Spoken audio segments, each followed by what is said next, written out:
Welcome back to the show, guys. Today, we're joined by a man who has built his life around purpose, leadership, and creating opportunities for others.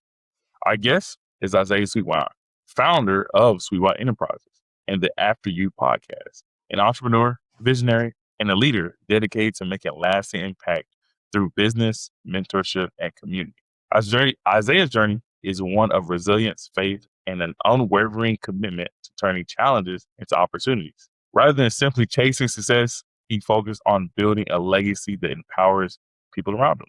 So that throughout today's conversation, we will dive into the lessons he has learned as an entrepreneur, the mindset that he has carried through him with adversity, the values that drive his leadership, and the vision behind Sweetwine Enterprises. So today, sit back, enjoy the episode, and help me welcome Isaiah Sweetwine. Man, look at bro, I'm gonna tell you this. People don't know. This is part 2, actually.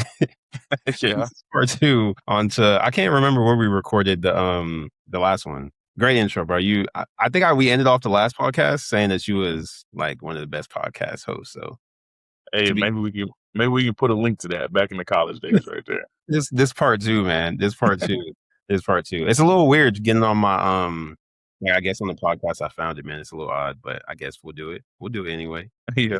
Now, hey, look, just to start us off, for those of you that may not know who you are, just tell us a little bit about yourself. I'm originally from, and this is a super weird concept. I guess I'm just grasping. A lot of people don't know where Aurora, Colorado is, but that's where I'm originally from, right? So maybe 10 to 15 miles outside of Denver. Everybody knows where Denver is, so that kind of resonates more with people. But that's originally where I'm from. Grew up playing basketball my whole life, kind of crazy. I don't remember a day where that wasn't really a part of who I was. And then that kind of drove me into college basketball, of course.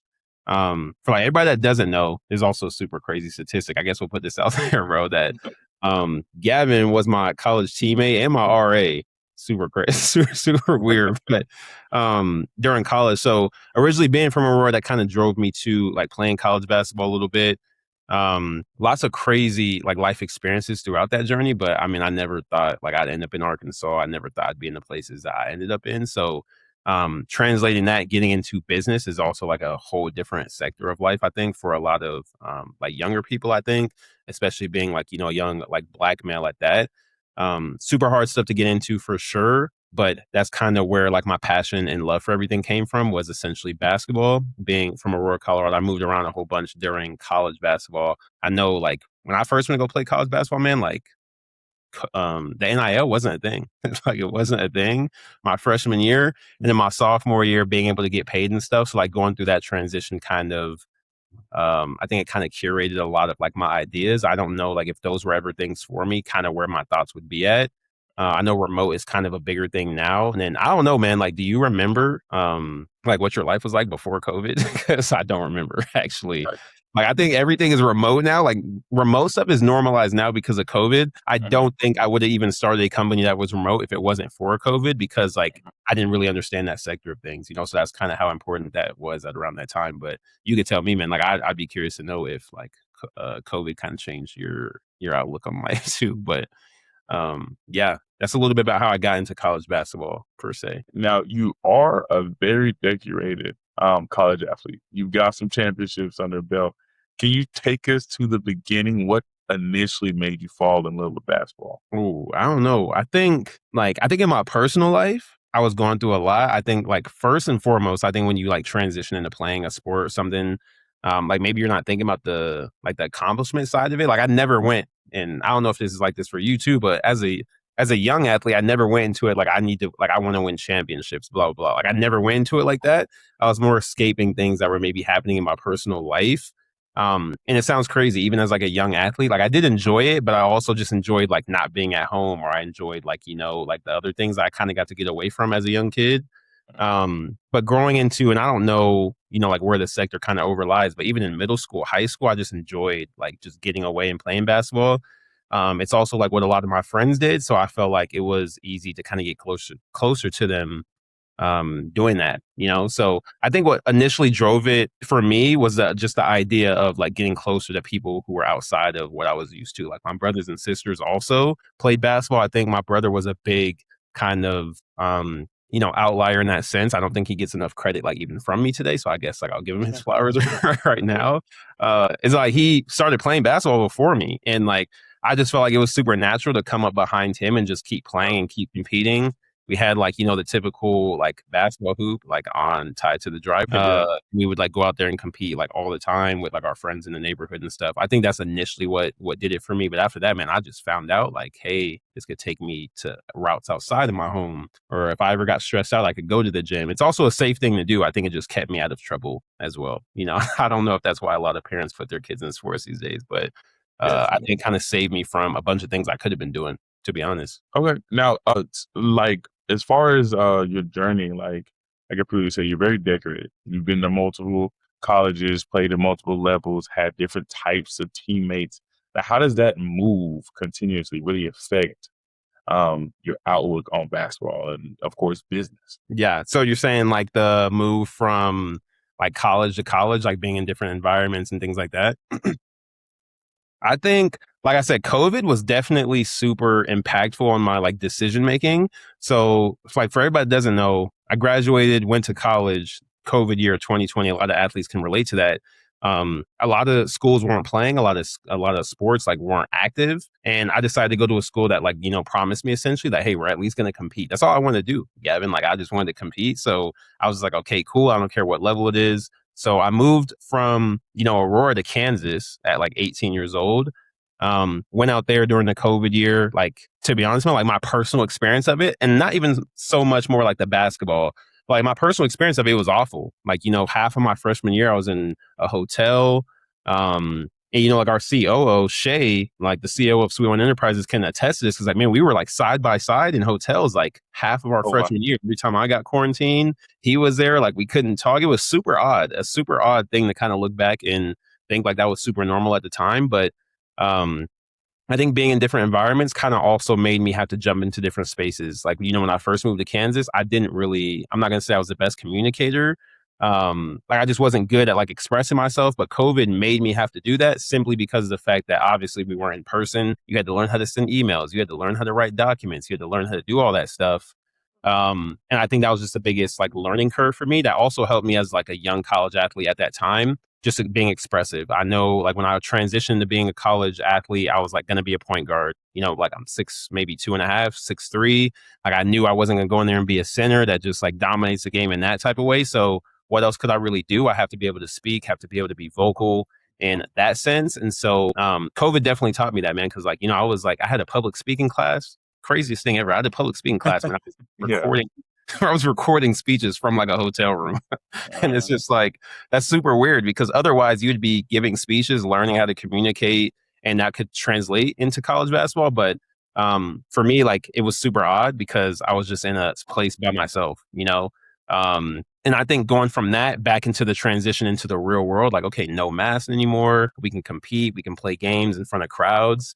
I think that was a big thing too. Like, I was in college, but essentially I didn't play like my first college game in front of a crowd till like technically my third year in college, which is when I transitioned to a JUCO. So, there's a weird gap in between everything.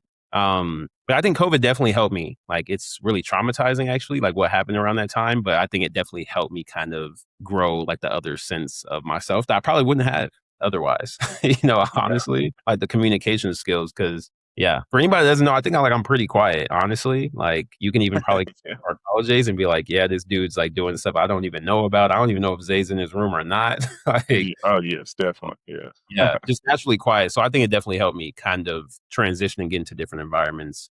I think it's just an environment, man, honestly. Like if anybody was to attest to their experience playing, I think it all boils down to the environment that you're in, what type of people you're around, your friends, kind of who's influencing you, and like what do you do when you're by yourself? Are you more into personal development? Or are you just kind of just there? I think college basketball like did a number on my personal development. Yeah. Now I was gonna piggyback off that, especially like you said, since a lot of your career is built on the effects of COVID. Now, Yeah. how does that wear on your mental? Of course, you're playing basketball that's already stress out the wazoo. Now, being caged in a sense and not being able to release that stress on the court, how did that affect your mental? Yeah, I think like being able to put yourself in different like emotional capacities and like different environment too was kind of different. And I know we would go into like I would go into quarantine for 2 weeks, and all of a sudden it's like, hey, somebody's knocking on my hotel room door, like, hey man, like it's almost like you're out, you've reached your out date. It's like, Yeah. and you're getting thrown in the back of a van or something with a mask on. And I went like straight into practice, man. It's super odd because I haven't practiced in 2 weeks, haven't talked to my teammates in a little bit. Kind of depending on the teammates that I had and the things that were going on around that time. I think just being adaptable was kind of the biggest thing. I know we even probably talked about this in our last podcast, was just like, like how can you just take your mindset and put it into a whole different space super quickly? I think the most successful people do that. Like I know we watch sports and all the big time athletes who are performing super well and blah, blah, blah. I think the biggest thing that a lot of people don't see is like, hey, how did this guy get into this mindset? Maybe he's coming off a bad game. I know we read stories all the time about, like maybe an athlete got divorced from his wife, like maybe something tragic happened in his life. And the next game, man, like he's playing like it doesn't even matter. Like it's not even a thing that's happened. I think being able to like, categorize things in your life and put them in different sectors kind of helped me at that time. I think that's what I learned too. Just being able to stay ready too, man. Like I remember it was super cringe. I mean, it's super cringe now. It was super cringe then, but like I'd be working out thinking like, okay, cool. Like, like I'm ready to play. Like I'm ready to get into practice. Sometimes in my life, I would bust out like maybe 100 push-ups or something. And it's like, I went a whole another week without playing a basketball game. It's just like trying to stay ready. But I think just putting myself in different spaces mentally probably helped me more so when I got to the physical aspect of it. Okay, so you're a leader yourself. Now you had multiple coaches as well. Is there one, especially with that transition, that has stood out to you the most that you can sort of give props to, or is there like ideas of a collective, like they all had said the same similar things, similar quote, and you're like, yeah, this really resonates with me? Yeah. That's that's a tough question, actually. I would say like all the coaches I've ever had a super big impact on me. I know, during my freshman year in high school, Coach Carter, who was at like Rangeview High School, that was my first like ever essential coach. Coach Neighbors and Coach Carter were like the first people who kind of got hands on with me in terms of like, developing me seriously. And like that was at the high school level, of course, but they're just as important as the coaches, like, Coach Mays and Coach Rogers. I think they definitely kind of send me over the edge too in terms of like my personal development as well. It's kind of hard to pinpoint who was really like number one for me. I think honestly, Gavin, it's super crazy. I think I played for Hall of Fame coaches my whole career. Like every coach I've ever played for is going to go in the Hall of Fame somewhere. If it's not as a coach, it's going to be as a player, like wherever they were at. And I think that's the hardest part because like all of them kind of gave me the life skills. I think I'm super fortunate to kind of play for like great coaches that maybe like they didn't put me in the game when I wanted to go in or whatever the case is, but they kind of like had good conversations with me outside of playing. They kind of gave me a lot of good life advice. So I think that's probably one of the biggest things too that I kind of benefited from was having somebody who was like super willing to help me, and I don't know if I can kind of pinpoint it to one specific coach. Yeah. I've had a bunch of coaches, man. Like even in my AAU days, I remember like I probably wasn't the most disciplined athlete too. I think I've gotten kicked out of a couple practices, like some things like that. I know you remember, maybe you weren't there actually, but I gotten kicked out of some college practices too. Like just not being able to handle my emotions, things like that. So I think that helps me in the long run. I guess it's just your perspective of like what's a good coach and what's a bad coach, or what's somebody who's super impactful. But I think everybody I've played for has been amazing, honestly. Yeah, I'm trying to think about it, man. I think everybody has just been super great in my personal development. It kind of goes to everything, man. I know my high school coach, Coach Palmer, was super cool too. Like just we were super successful at the time. Like my junior and senior year, we were probably like to this day, we were probably like the best team assembled in Colorado. High school basketball team. And I think that kind of helped a lot too, kind of just like learning what it takes to kind of win. And then that kind of translated, man. In college, I basically won everywhere I went. And I don't know if I would have if I didn't have that experience or knew what it took. So I think everybody kind of has a hand in my athletic journey for sure. Okay. Now, what you just said, you were very decorated, won a lot of games, won some championships, got some rings. Now, do you think your experience would have been a little different if you weren't able to have those under your belt? No, yeah, 1,000%. I think like winning is like, I hate losing as much as I do like love winning. And I think it's just one of those things where you got to kind of like immerse yourself in that space. Like for example, my high school team, and like, I don't know like if there will ever be a team as dominant as that. I don't know. Mhm. But like when we won games, it was like normal. That was like a normal thing. Like if we won games, we weren't really surprised. When we lost games, man, it was like the whole world just like just like flipped Yeah. over. Mhm. And we didn't lose a whole lot, but I think that's a mindset that you have to carry throughout like your athletic journey. I think you just have to hate losing just as much. If I had a different path, and a lot of people would even tell you this. I think it's just like my emotions don't really change when I'm playing. Like you can probably watch film or go find any clips of me. I don't think my emotion changes a whole lot when I'm actively competing, but Mhm. it's because I have the understanding, I think, dating all the way back to high school, even middle school, because I think I played with talented people my whole life. Is just that like, like winning is the mindset that you have to have. And I think that just kind of carried throughout everything else. I think like it's super crazy, man, honestly, to kind of look back at my athletic career, I guess. But I think if I had it any other way, I would definitely not have been at the places I was, or maybe I would have been, but I would have had a different mindset. I maybe wouldn't have handled losing well, which like I probably still can't handle to this day. But Yeah. winning games as well is like it's natural to me. I think like it's more common for me to be in those spaces where I'm winning and like just Mhm. winning. Competing too, I think is another thing. It's kind of separate. I know we even had this conversation, like competition and competing. Mhm. Uh, but yeah, I guess that's my perspective on it. A little bit different, but Okay. Now, since you have this reputation as being a winner, that can go hand in hand with branding, right? What does yeah, it mean for you to uphold a good brand, to put out good work as much as put out good quantity? yeah. I don't know, man. I don't know. I think when I was in high school, right, when I was like growing up as a young athlete, I think that part didn't dawn on me as much. But when I got into the business space, it's a little bit different because you definitely have to approach it a little bit different. Like your measure of success has to change if you kind of want to kind of gauge where you're going to be at, as maybe you're starting a company, maybe you're doing something like just yourself on the side. Because it definitely does get a lot harder. I don't think like I wouldn't compare starting a company to playing sports, but I think a lot of those skills definitely do translate. Like even when I'm hiring for like Sweetwine Enterprises, man, I think it's just one of those things where it's like, what is your work ethic like? You can ask all of our life coaches, you can ask everybody that we talk to within the company. It's always like, what is your work ethic like? Like, do you work hard? Can you do stuff without people telling you to do it? Not only that, but just how personable you are. I think it kind of translates. And I honestly, like growing up playing sports, it is nothing like owning a business, honestly. I mean, it's nothing like that. I think you have a lot more turmoil, and I think people have a lot different measures of success than when they played. Like success when I played, man, probably was just getting on the court. I was just happy. Like I was happy to play. But, in business, it's a lot different. There's metrics tied to it. There's like different types of success measures tied to certain people because now you're dealing with a lot of different aspects in life and stuff. And I think if there's anything that's closest to starting a company, it's probably coaching, which I haven't done at the college level, so I don't really know. But as a Mhm. player, it's night and day, man. It's honestly night Yeah. and day. And I don't know. You read a lot of stories about athletes who try and get in business. Maybe it works out. I know money can take you a long way too if you play Mhm. at the professional level, but for the most part, man, it's super different. It is super different. So I kind of measure it a little bit differently now that I'm in like, an executive, like started a business, have like actual people who kind of look up to me or like ask me questions, try and get that support. If I took like my playing mindset and kind of applied it here, I'd probably be a horrible business owner. Now that's interesting that you said that because I get a lot of people who do compare playing sports with Yeah. like owning a business or running a company, so on and Mhm. so forth.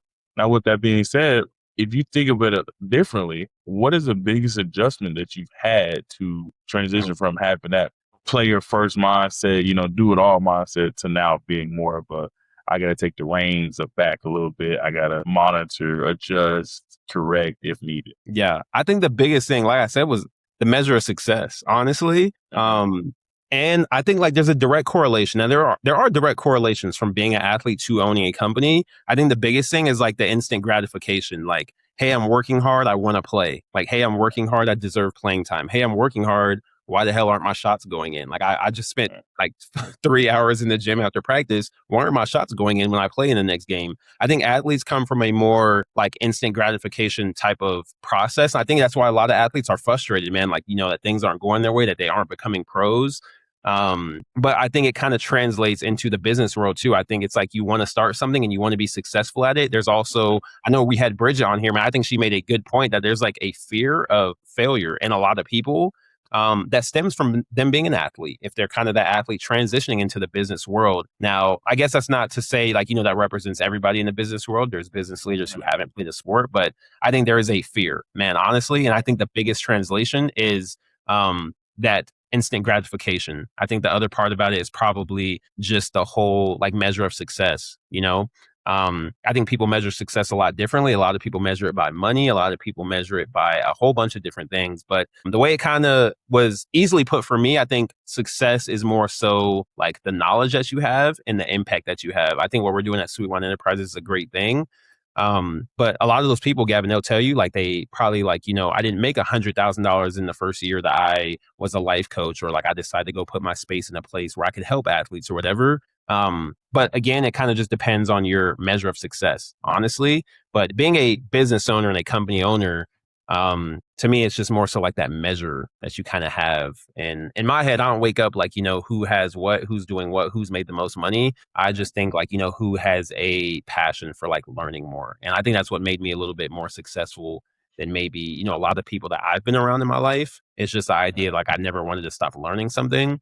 I got rid of the instant gratification, man, because it's like it's not going to happen in business. It takes more. It takes more time. A lot of people don't know this, man. You're usually in the red for a long time. You're usually in the red before you even see the fruits of your labor, like starting a company, paying for an LLC, or like hiring people, and then those people being successful. It's going to take them some time too. So you're investing in them. A lot of people don't see that, man. And I think they kind of come from this mindset of like, I've been in the gym. Why aren't my shots going in? Or like, I've been trying hard. Why are you not putting me in the game? I don't know, man. It's a wicked mindset. It's a wicked mindset. Yeah. So I would ask you in that sense, what legacy are you looking to, like leave behind with Sweetwine Enterprise? Is there any, I know you say you're not really looking at like the instant gratification part, but you just say you invest in a lot of people. So what is your idea of having the best company, like getting to the best level that you can get to? Yeah. Honestly, I will tell you this. Like when I first started the company, Gavin, like even when we podcasted, for people who don't know, when we podcasted the first time, this company was not doing life coaching. Like Sweetwine Enterprises was not doing life coaching. We were doing business development. So we were helping athletes like start businesses and things like that. I think impact has always been the goal, but like I think I've been successful in the space. Now, like not to say that we don't have a lot of growing to do within the company or for myself personally, but like when I started, I was just, it's super crazy. I was just having this conversation with one of our life coaches the other day. Like when I started it, I felt like I was trying to prove to everybody else that I could do something but like score a basketball or like be a basketball player. That's what I've been tied to my whole life. So it was kind of hard doing or seeing myself as anything else. And I think a lot of our life coaches, like any life coach could get on here at the company and tell you the exact same thing. Like, it was super hard trying to find an identity out of sport. I think even knowing what I was going to do, I had the company while I was competing. I don't think a lot of people know that too. Is like my junior year, I had this company and like I still had an identity issue, man. Like I was like, what the hell am I going to do? And I had something to do and it was super crazy. But me today, I think like I'm successful in terms of like what my goals were. It was just to prove that I can do something outside of sport. And I've done that for myself.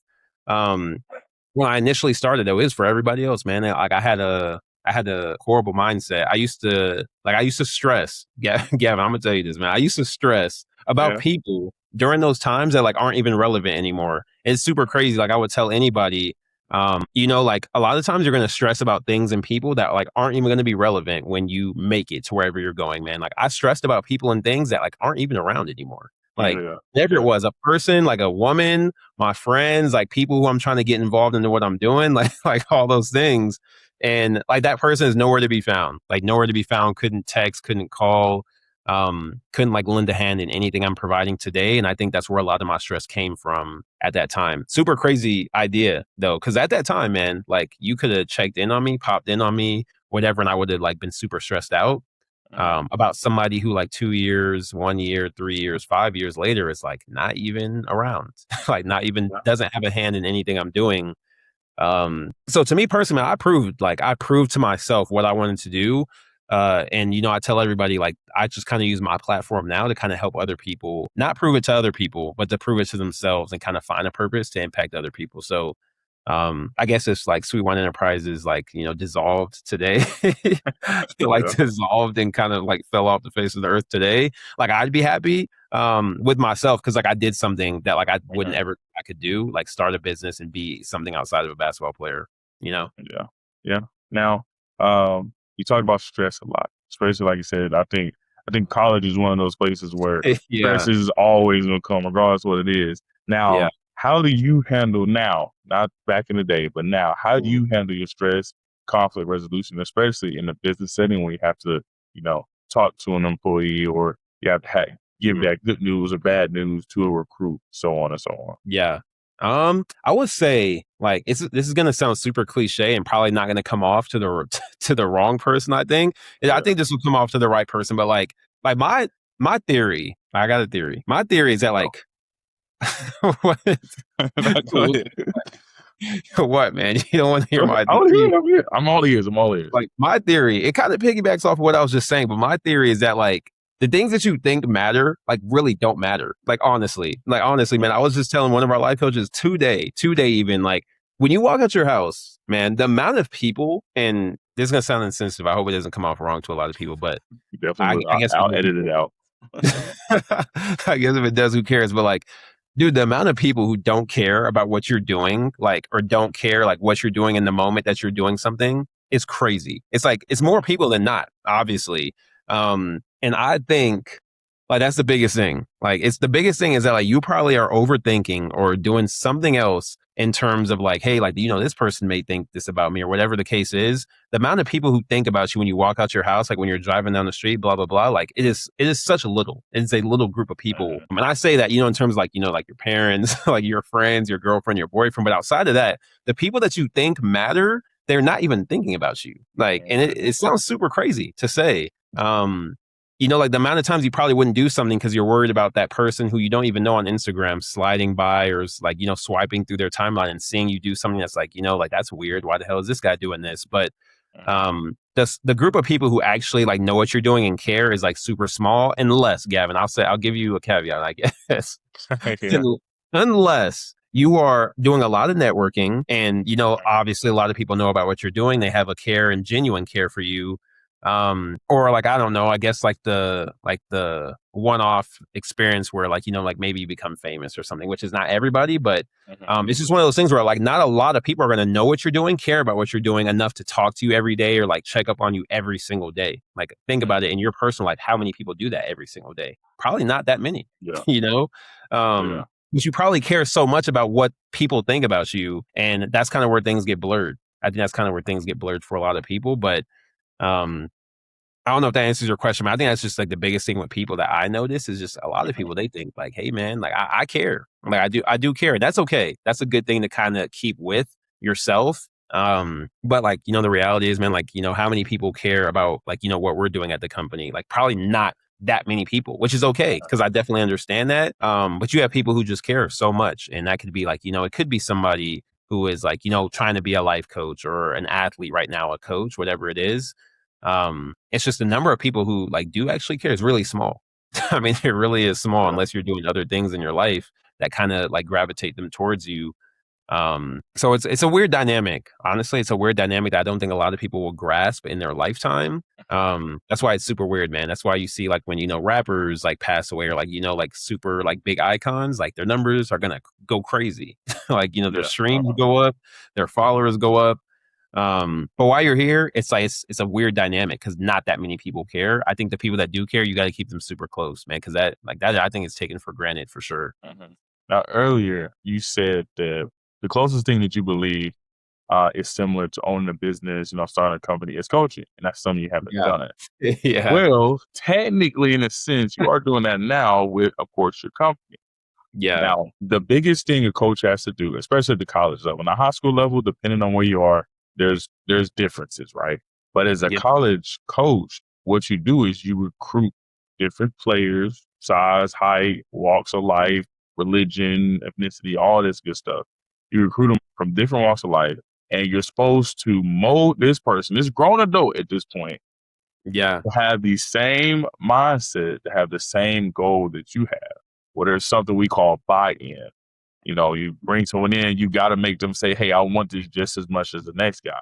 So for you, especially starting a company and especially it being remote, you pulling from different states, different areas, different regions. How do you create buy-in and trust with your associates, employees? Yeah, no, that's a good question. I think like the number one thing I try and do is create like a mission and value in what we're doing. Because that will resonate with people who are like along the right trajectory. Honestly, the amount of people who like, of course, are motivated by money and things like that. That's totally okay. I don't really knock those people for that because it could just be their situation. But I think the value and the mission that we have helping athletes, transition into like everyday life in terms of, like confidence, having the stability, the structure, helping an athlete with anything. Like I probably needed a life coach when I was in college for sure.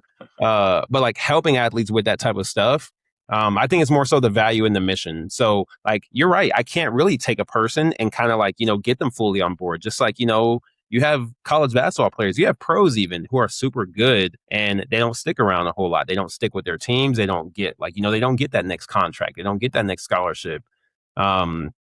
And I think that's just probably the biggest thing is like, I don't really try and I guess convince somebody to buy in. I think it's more so the value and the mission is going to align with where somebody was at as an athlete, as a person. And I think that kind of carries us halfway now. Gavin, I think the other part is just like business, like obviously you have to have a business mind, a business acumen to kind of like get in situations, talk to people, be comfortable putting yourself out there. And I can kind of bridge that gap. I think I'm super comfortable in doing that because I've had to learn that myself. But honestly, man, I'm gonna tell you, like, I can't get you to do the first half. Like, I can't get you to be passionate about, the life experiences that you have. And I tell all of our life coaches, like everybody, that wants to get into a space of maybe helping people is that like when you join something bigger than yourself, like when you join the company, essentially, like you're not selling my life story. Nobody really gives a damn about Isaiah Sweetwine when you're going to talk to them. Like you meet a person in the coffee shop or whatever, they don't care about my life story. They don't. They don't really know and they don't really care. So you being able to put into words like, your athletic experience or your life experience so that they can see the value in what you have to offer as a person is bigger than like, the company name or anything like that. And I tell everybody that, man, it's just like, that little girl that you're going to meet at a basketball camp is not going to say like, who's Isaiah Sweetwine? She's not going to do that, man. Like Not she's yet. not going to do that. She's not going to do that. And in terms of like, hey, like, this is what I do. How can I help? Okay, cool. What's the company you work for? This is the company name. Okay, who is that? A lot of people aren't going to really do that. They're going to want to know about you and kind of the things that you bring to the table in terms of your values or why you have the mission that you do. And obviously, man, if you lead with money, that is like where a lot of genuine people are out the door already, 1,000%. But yeah, another crazy concept, man. Don't even get me started, actually. Yeah. Since of course you're the CEO, many people can look to you as a leader. Like you said, as a motivator, as someone they can turn to, especially in a business aspect, especially with your company, to learn more information, right? But there's always a fine line between being good and being great. Yeah. For you, what do you think separates a good leader from a great leader? Oh, I think the ability to kind of like pull different characteristics out of each person individually. I think I learned that like being a point guard for like the later half of my college career. Now, like to start, man, when I went into college, I wasn't a primary ball handler. I didn't have to know all the plays. All I really knew how to do was like shoot and sit in the corner. Like that's all I really had to do. Our COO, actually, Shay, was like my point guard in college for like my first year.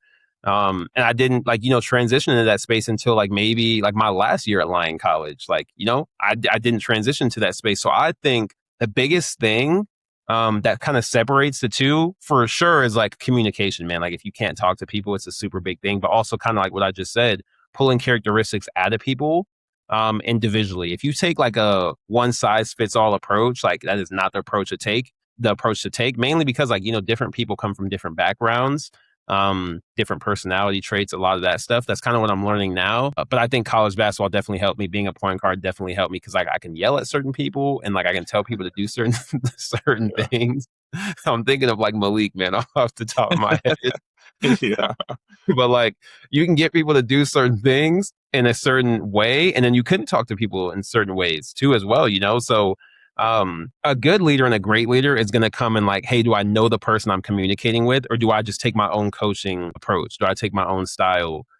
to things. I think that's the biggest thing I'm learning too every single day is like, okay, cool. Like, what is this person into? How do they communicate? When do they shut down? Like, can I be a little bit harder on them? Do they like to be motivated? Do you have to kind of like approach them with more of like the success factor first?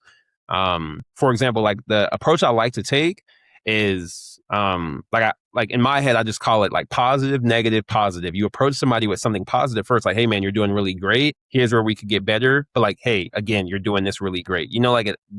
That resonates with people a lot differently than if you just approach them like, hey man, you suck. Like you suck at doing your job right now. You're not doing good enough. I don't know if a lot of leaders have that same type of approach, but I do that with everybody. Now, how people respond to that is a little bit different. But I'm super big on like, hey man, you're doing good. This is kind of where we could get better. But again, this is where I see you're doing really great at. That resonates with somebody who has to work on something because you kind of left them also with something that kind of like lifts them up too.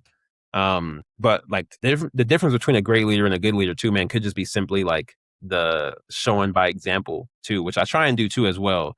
Cause like I said, man, I'm super quiet. Like it's just like this whole setting is like super like super like unnatural for me, I guess, in the sense I would prefer not to speak to people just in my everyday life in general. But I think being able to kind of like put yourself in spaces where you can kind of get the most out of individuals, not just your team as a whole, is the right way to go because everybody's different, Now this one is going to be a little bit different. It's going to be the same question, but a little bit different here. This one is basically asking, hey, what kind of leader are you striving to become? I'm not saying, well, of course, like I want to be a great communicator, but are you more of a lead by example, or hey, I'm gonna put you on this island, but I'm gonna die on the island with you. You see what I'm saying? Like, which one are you going to sort of strive to be? I would say like, are you saying in business or like just in my life? Because just in general, it could be business because whatever you do is Sweetwine is gonna carry over to Sweetwine Enterprise. Like the person you become now is not gonna. You're not gonna be two-faced. You're not gonna be a tyrant on this side and then be cuddle bunny on this side. You see what I'm saying? So yeah, I would say I think it benefits me a little bit more, mainly because like the work that I was doing, like, when I started my company and I started going into like the life coaching phase of things, I started doing it myself before I added people. And I guess like, I don't want to get political or like, or like start to stress people out. But to be honest, man, I don't know if Elon Musk has like ever put a tire on a Tesla. Like I always tell people that, like, I don't know if he's ever physically done that himself. But think about how many people have learned the skill to put a tire on a Tesla. Like honestly, like having to do that or having to kind of work around a Tesla where the guy who owns the company started it himself has never done it. Is a little different because I guess like, I started life coaching and I started talking to people. I started being super impactful in that space. So I think where a lot of people benefit is like, I can go to the CEO of the company. He can know exactly what I'm doing. Like he can know exactly where I made the decision to be here and kind of how I impact other people. I think it's a little different because like I've done it myself. Not to say all leaders or all business owners and things haven't done it themselves, but it's different, when like the person who you go and talk to and get questions and answers from has like done it himself, so I think that's kind of what carries the load a whole lot in terms of just like helping people out and stuff. Cause like I life coached, I started by myself as the sole life coach before I started to add people on and then step into the executive role. And so like you can go to your boss and be like, or whatever, in this sense, I guess your boss and be like, hey, like, I have a question, whereas I don't know if it's like that in a bunch of different places. I guess I'm not in those business settings to know if it's like that for a lot of people, but I know it definitely helps us out, man. Honestly, it's just like I can ask somebody a question and they can ask me a question. I can know that I've done it. Essentially.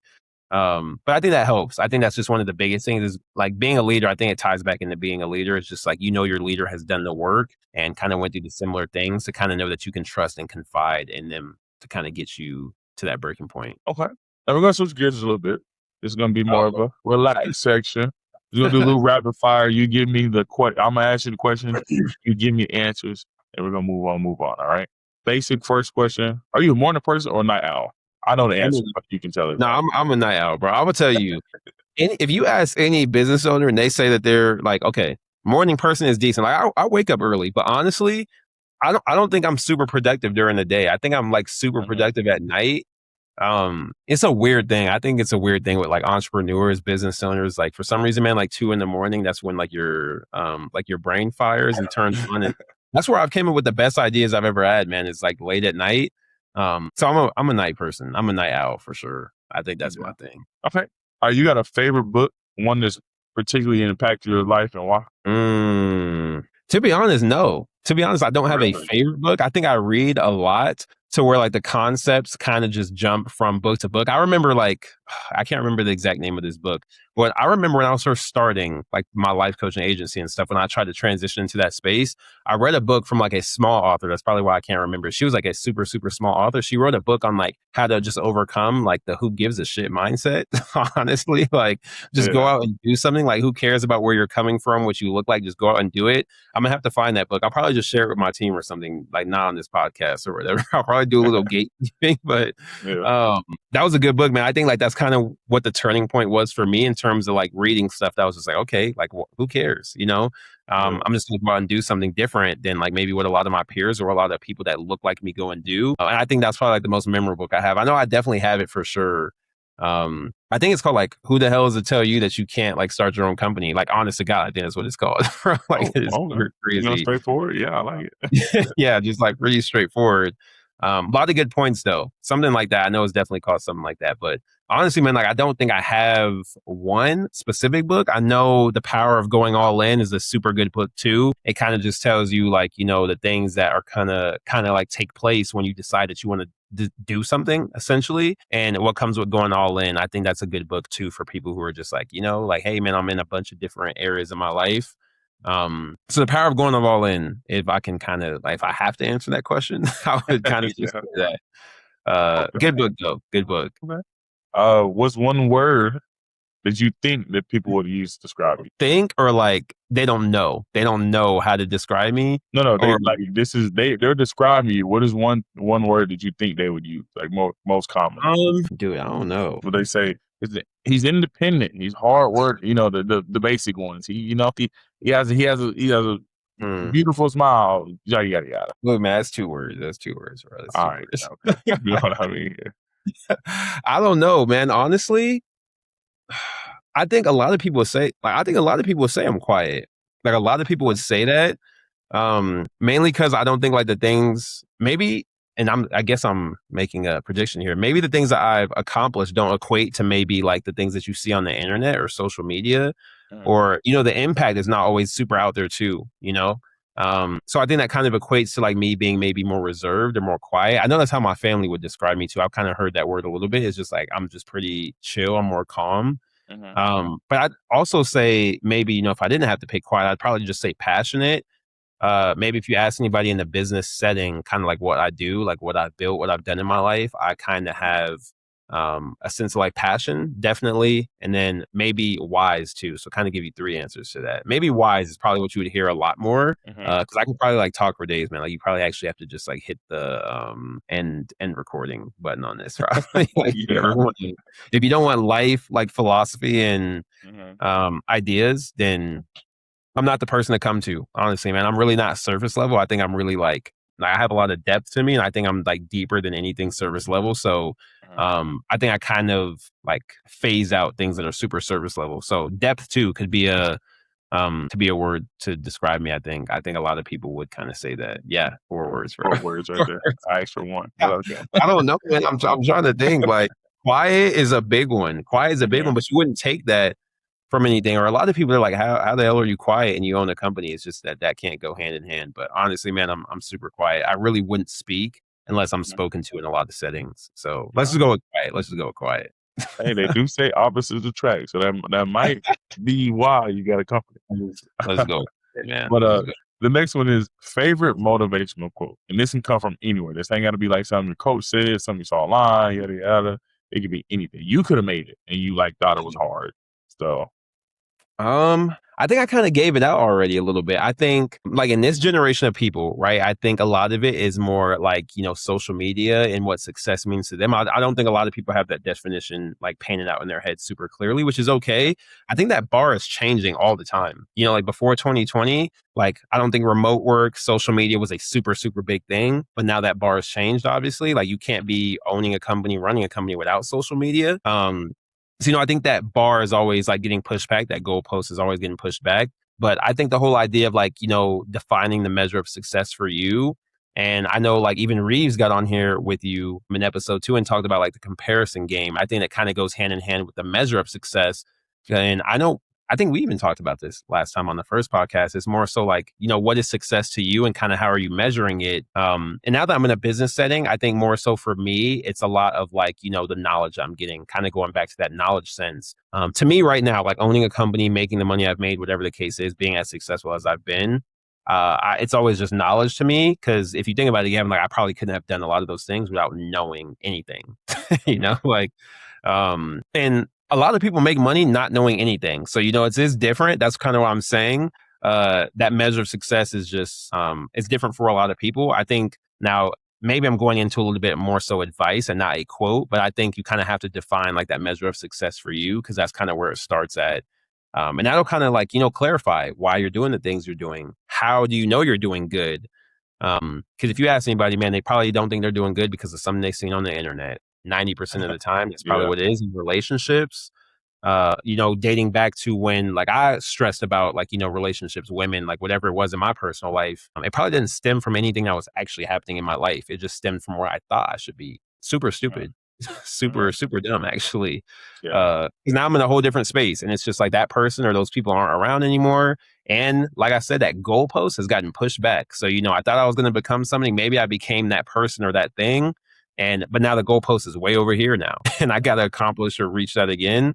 I think it's just a measure of success, the knowledge. I mean, I can't stress that enough, man. I think it's just knowledge, like reading, networking, putting yourself out there, learning a new skill. If you're like an athlete right now, if you're a current athlete, learn something completely outside of your sport, man, because it's like that's what's going to carry you throughout the other stages of your life. I think it's just a measure of success. I guess I'm not taking this from like, TikTok live, a podcast, a book, or anything like that. More so just like my experience, I think is kind of what carried me is the whole idea of like, what is that measurement for you? And that can kind of carry you throughout like the other parts of everything you're doing, for sure. But I don't know, man. I think everybody's at a different place. I think social media is also just getting worse. It sucks, actually. It's like doing much more harm than good. So that's my advice. But I know, like, take that with a grain of salt, I guess, if you were like an avid doom scroller or something and you're just seeing everybody else lives their lives, and hey, man, more power to you, I guess. Yeah. Now, the name of this podcast is the After You Podcast. I have our small little segment called the After You segment. Basically, every question I ask you now, there's a few of them. I'm going to start with after you, and of course, it's going to finish the sentence. Of course, answer the questions as well. First one I have here is, after you have accomplished one of your biggest goals, what is something you do afterwards? Do you want me to be honest with you, or do you want me to give you the answer that is a PG-13? Is a corporate? Okay, bro. Okay, look it. I wasn't saying that, bro. To be honest, man, I don't know. I don't know if I have like a dead set, like, what do I do after I accomplish my goals? I think I try and like, I try and stay super level in a sense where like, I really don't try and get too high or too low these days. But like when I accomplish something really big, like it's going to sound super cliche, but like my first thing to do, man, is like probably just thank God, for sure, 1,000%. Cause like, I guess I'm coming from a place where I was like younger and things. I don't really like internally and mentally, like I don't always feel like I deserve the things that I accomplish. It's just like I'm so far removed from like, those things where it's like, how can I be successful? How can I come from like the things I've experienced and be super successful? I think that's kind of what I take from it. So to give you an honest answer, like I thank God first and foremost. Then I probably just like go spend a little money or like something, man. I don't know, like I probably, I don't know, man. I probably like hop on the game or something. I'm a super chill guy. I try not to get too high or too low. I think I've been super low and I've been super high in terms of like the success or accomplishing goals. That I try and find a nice medium now, man. Maybe like spend a little bit more money than I have to on like, maybe some things I enjoy. But other than that, like thank God that's the number one thing, for sure. Okay. Now, take it, like this could be like a backstory type moment, but like after you failed, a particular moment you failed, what lesson became like the foundation for your next movement or your next goal? Yeah, good question. I think we also kind of covered this maybe in that last podcast too, but just the fear factor that I probably had going into things like, failing. And that's kind of what you're going off the basis of just failing, right? Just failing. Yeah. Yeah. So I think with failing, I think like I have had to train myself to have a mindset of going all the way back to, man, like, how many people actually care? Like, how many people actually care to know if you're doing good or doing bad in the space? I think it's something I had to train my mind to kind of overcome, is just the idea of that, like, like maybe I failed, maybe I had these goals set for myself. That's definitely okay. Mainly due to the fact that, like, like, who cares? Like, who actually Yeah. cares that I didn't accomplish something or I didn't do something? And I think it goes back to social media and the whole way you're influenced too. But for me, I think it just is one of those things where, like, I think I have a desire, like a burning desire, man, to just like keep going and just keep putting myself in new spaces, meeting new people, also giving other people the chance to kind of be successful in their own right.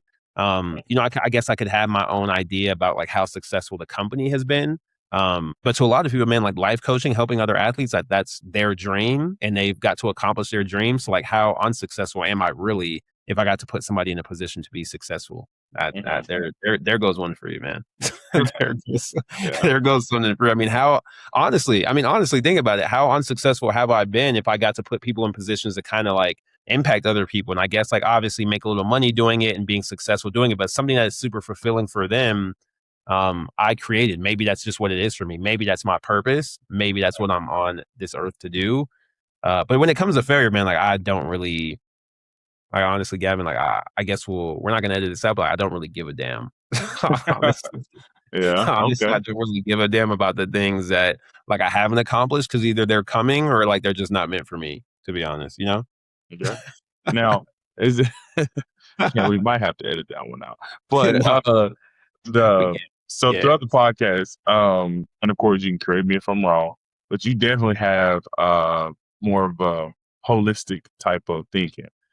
Like you yeah. said, if someone has a problem with it, basically, hey, who cares, right? As long as I'm good with it. Now, my Sorry, bro. question, You're making me sound insensitive now, man. no. But my dad, he was talking speaking to my father. He had he made this quote. I think he made it. All right. Yeah, He basically said, all life is about is navigating the gray. I'm talking about the color, right? yeah. Navigating the gray, because always good things and bad things to do. Mm-hmm. Now, in that sense, I want to pose this question. Mm. With social media, with, of course, looking at the next man, oh, he got this, oh, he got this, oh, got this. When is it you're trying to prove it to yourself compared to now you're trying to prove it to other people? For example, like I said, if someone has all this stuff, yada, yada, yada, if social media is having all this stuff, yada, yada, yada, and you're looking at it, when does those wants and desires become your own? And where Oh, you like, man, I need to prove it to myself, or now yeah, are you more pertaining to everybody and saying, hey, I need to prove it to the world that I can yeah. get to this point, or I can have this as much, so on and so on. Where does that fine line meet? Mm-hmm. I think it stems from like a place of, have you accomplished, like, do you feel accomplished in your life? I think that's one of those things. Maybe people are trying to make more money or whatever the motivation factor is for them in terms of getting a job, like whatever it is. I think I've impacted a lot of people or enough people to know that it's not just about me anymore. I think it stems from kind of like what your dad said, was navigating those gray areas. I think everybody's dealt a hand of cards, right? Like everybody's dealt a hand of cards and you kind of have to play those cards or play that hand however it was dealt to you.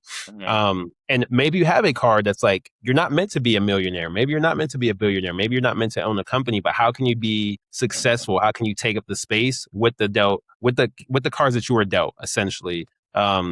And so I think that's a good point. Actually, like that gray area, it is figuring it out, because a lot of things you can't control. A lot of things in your life you're not going to be able to control.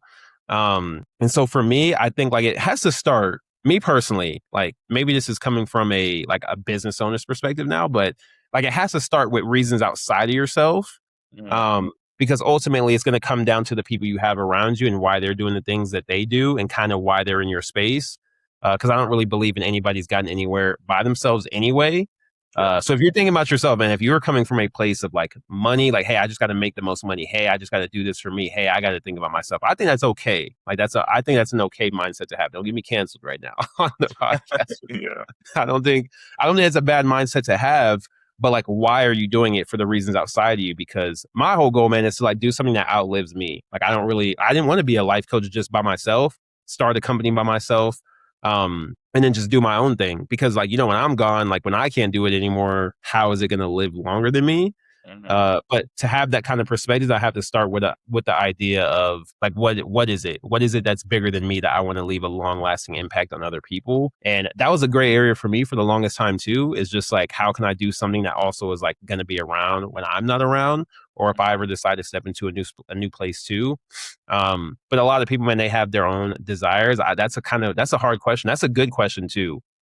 Mainly because it is that gray area. It's just like, how do you decide that something's for you and not for everybody else? I think you have to step into the mindset of like, hey, man, like, if I do something today, how can it just help somebody else when I'm not here? I think that's the best mindset to have. But I mean, man, you're going to have those people who they just don't care. They just don't Yeah. care. They come from this mindset of like, I have to get mine while I'm here. I mean, hats off to you if that's kind of like your mindset, but that's why I'm super selfless in the space that I'm in. I think like I talk to our life coaches every day. I talk to people who are in the sports industry every day, all the way down to like interns, man. Like we got interns that I talk to, and it's like it's always the best people to be around. It's always bigger than them. It's always Mhm. bigger than themselves. They care about who you are, why you're in this space, why you allowed them to join the space, and what your goals are. Because there has to be some type of common ground. But think about it, Gavin. Like anytime you're successful, like it's gonna always be about somebody else. I mean, it's gonna always be about somebody else. 100 millions of dollars, like, NBA players, business leaders, like how often do you hear them go up there and just say like, I did it all by myself, man. Like I did everything by myself. Yeah. So I don't know. I think it's perspective, actually. I think the way that you get to that answer is like your perspective on life and how you got to where you're at. Now, in my last podcast, I said that I want to start making this something that we do all the time, right? And last question to finish us off. This is your TikTok clip moment. This is where you go viral. Oh my gosh, man. The lights are on you, the camera's on you, all that good stuff. Whatever you got to do to get in the mode. If you can sit down with your younger self, or forget it. Let's say this is your PSA to the world. What would you say? What one piece of advice would you give out for free game?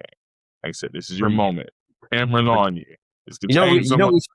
We should put like a paywall right here and like make people pay like $20 just to get to the last 10 seconds. Or look, as soon as I end the question, just cut it. Just cut the thing. They gotta watch the next video or like a certain amount of likes. There you go. Put a payroll right here. Oh man, I'm gonna have to get into my bag. Hold on. I'm gonna have to think. I'm gonna get into something philosophical. Like honestly. I said, look, when you're ready, fix your face, look at the camera. I'm not even here. This is your moment.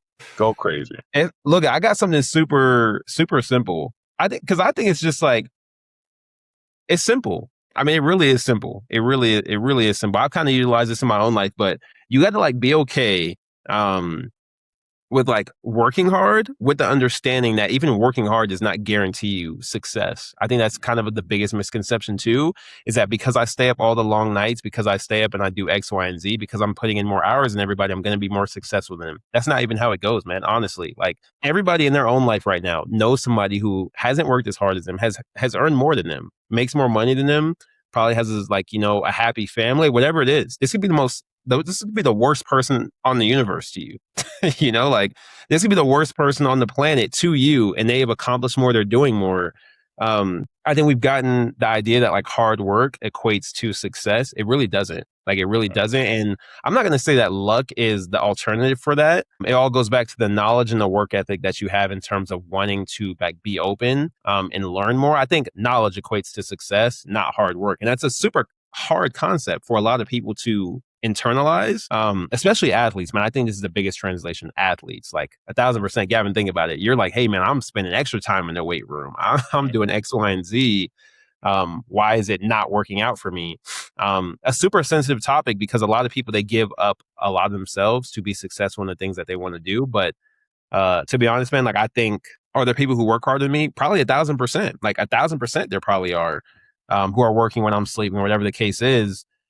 But to me, it's like the other things, like knowledge or like your willingness to be open, your willingness to kind of change. I think adaptability is also the biggest thing. I think adaptability and knowledge equates to success. Can I change? Can I join a new work environment?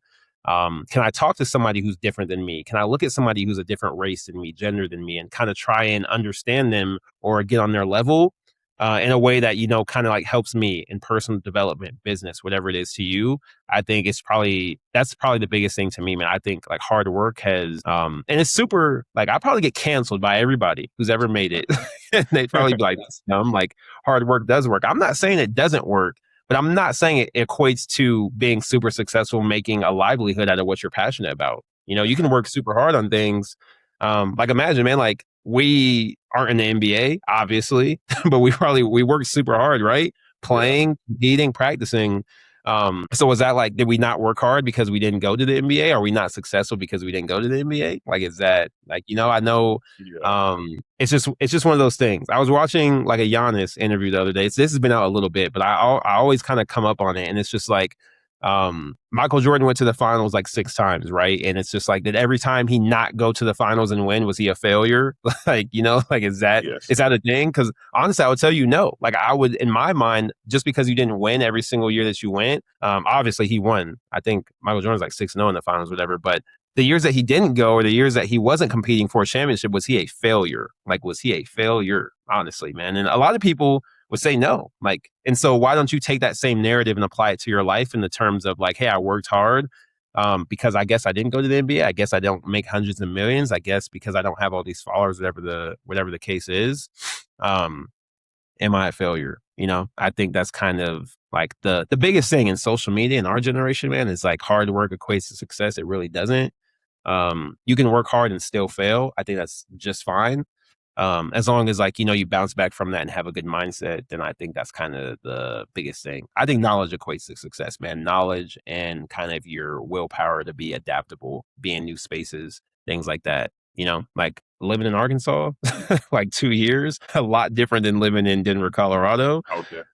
Imagine if I didn't have the adaptability or like the idea of like wanting to be open to kind of being in a new environment and things like that. I think that kind of like, that puts the pin in it, man. It's just like hard work doesn't equal success. You can work hard and not be successful. That's okay. I think you have to be able to live with the idea of like, hey, I worked hard. It just wasn't cut out for me. Does that mean I'm a failure? Does that mean I'm a loser? Absolutely not, actually. So absolutely. You got it right the first time. Absolutely. Yeah.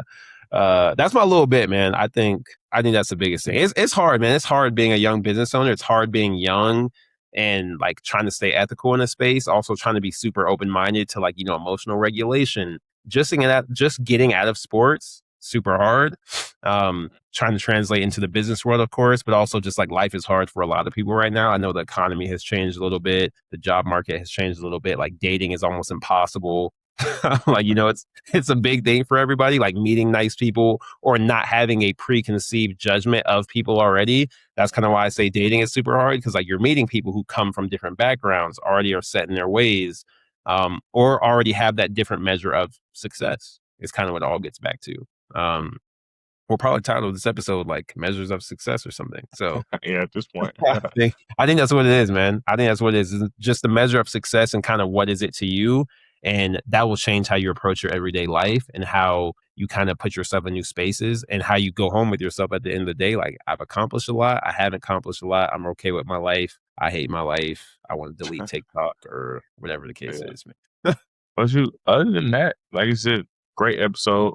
Glad that we were able to finally get you in, get you taken care of. But other than that, guys, that's going to conclude this episode. Like I said, I want you guys to thank Spam. Thank you, Isaiah, in the comments here. Yeah. No, man, look at, man, people don't know. I guess we'll promote our first episode. It was a long time ago, but yeah, this was in the making. We should have been got this done, but that's okay, man. That's okay. Part 2, I guess we only go up from here. Yeah. We only go up from here.